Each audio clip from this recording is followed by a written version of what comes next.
Hello viewers, सबको हमारे channel पर फिर से स्वागत है। तो आज मैं आप सबको नई के ड्रामा फ्रेंडली राइवलरी के एपिसोड 1 पर एक्सप्लेन करने वाली हूँ, जो हाल ही में ही रिलीज हुई है। ये ड्रामा पूरी सस्पेंस से भरी हुई है और एक जेल सीरीज भी है।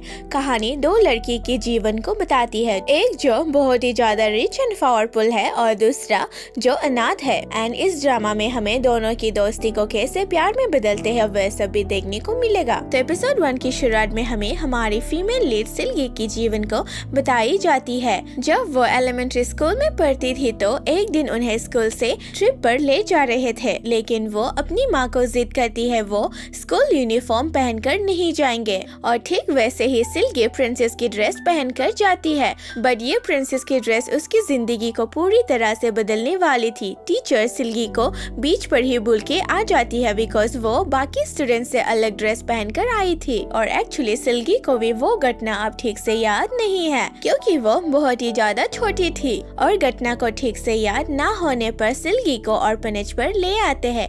ऑर्फनेज में उसकी कोई दोस्त नहीं थी। कोई दोस्त नहीं होने पर अक्सर उसकी डिनर मिस हो जाती थी, क्योंकि उसे कोई डिनर करने नहीं बुलाते। तो सिल्गी को कई रात अपनी भूख मिटाने के लिए पानी पीकर ही रहना पड़ती।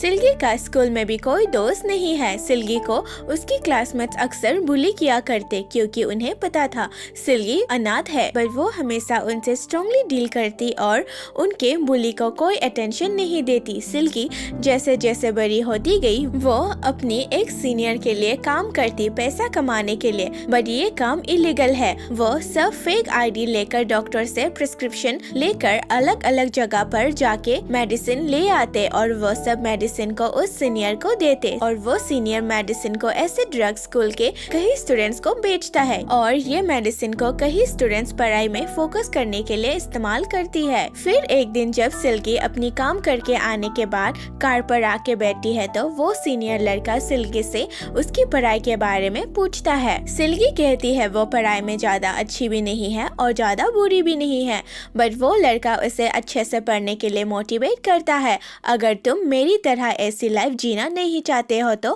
कहकर सिल्गी सीनियर के बात को सीरियसली लेती है और अच्छे से पढ़ना शुरू करती है। अब धीरे धीरे सिल्गी का रैंक स्कूल में बढ़ती गई। रैंक बढ़ने के कारण उसकी क्लासमेट्स उसे बुली करना छोड़ दी और ऑर्फनेज में भी उसे सिस्टर से वीआईपी ट्रीटमेंट मिलने लगी, जिससे उसे रियलाइज हुई कि उसकी रैंक बढ़ने के कारण सभी उससे बर्ताव अच्छे से करने लगे। इसीलिए वो अब मन लगाकर और भी पढ़ाई करती है। सो सिल्गी अपनी पढ़ाई में और भी फोकस करने के लिए वो मेडिसिन यूज करने लगी।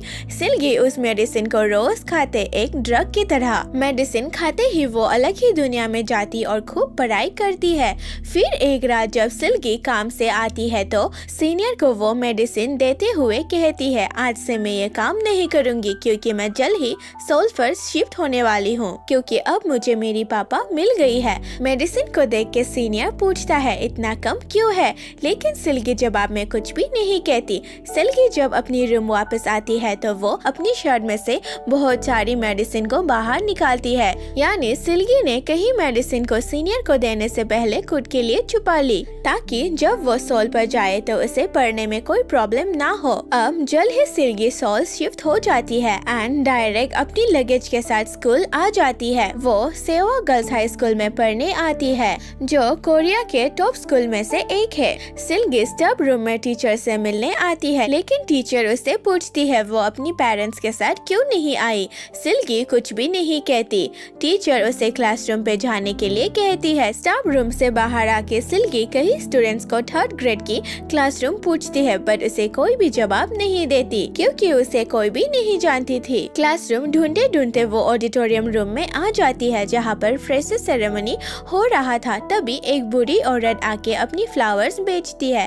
प्रिंसिपल सिक्योरिटी को बूढ़ी महिला को बाहर ले जाने के लिए कहती है, लेकिन बूढ़ी महिला जिद करती है जब तक कोई उसकी फ्लावर को न खरीद ले वो बाहर नहीं जाएगी। तो यूजे हमारी सेकेंड लीड आके फ्लावर्स को सब खरीद लेती है। फिर यूजे स्पीच देती है। सेरेमनी पर वो सबको स्पीच के थ्रू बताती है ये स्कूल कितना अमेजिंग है और एवरी ईयर 28% ऑफ स्टूडेंट्स इस स्कूल से मेडिकल स्कूल में एडमिटेड हो जाते हैं।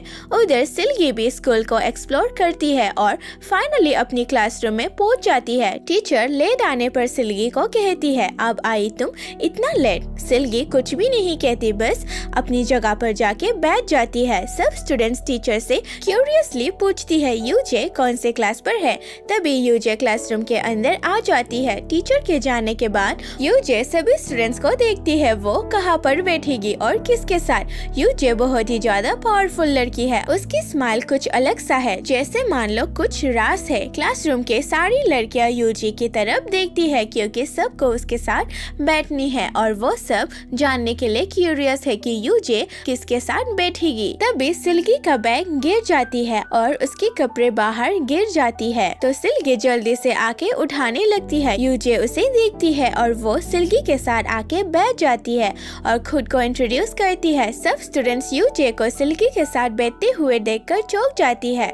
उधर प्रिंसिपल यूजे के पापा को स्कूल में डोनेशन देने के लिए थैंक यू कहती है। यूजे की पापा प्रिंसिपल से कोई भी टीचर को मेमोरियल पर नहीं जाने देने के लिए कहता है। बाथरूम में 3 लड़कियां सिल्गी से बात करने आते हैं कि वो उनके साथ अपनी सीट बदले क्योंकि उन्हें यूजे के साथ बैठनी है। तो एक लड़की जिसका नाम किम नारी है वो बताती है उसकी सीट क्लासरूम के सेंटर में है और टीचर एंड ब्लैक बोर्ड को भी अच्छे से देख सकते हैं। एंड वो सिल्गी को भी ऑफर देती है, अगर वो उसके साथ सीट बदलेंगे तो वो जो मांगेंगे उसे देंगे, चाहे जितना भी एक्सपेंसिव क्यों ना हो। सिल्गी उसकी बात को सुन के कहती है, अच्छा तुम इतनी अमीर हो तो क्या तुम मुझे एक बिल्डिंग खरीद के दे सकती हो। उसकी ये बात सुन के किम नारी को गुस्सा आ जाती है। तभी बाथरूम के अंदर यूजे आ जाती है और किम नारी को देखते हुए कहती है, मैं तुम्हें कब से ढूंढ रही थी लंच करने के लिए। थोड़ी देर के लिए किम नारी को लगा कि यूजे उससे कह रही है, लेकिन यूजे सिल्गी के हाथ को पकड़ के बाथरूम से उसे बाहर ले आती है लंच करने के लिए। एंड इसी सीन से ही एपिसोड 1 का एंडिंग यहीं पर हो जाती है। Thank you for watching guys.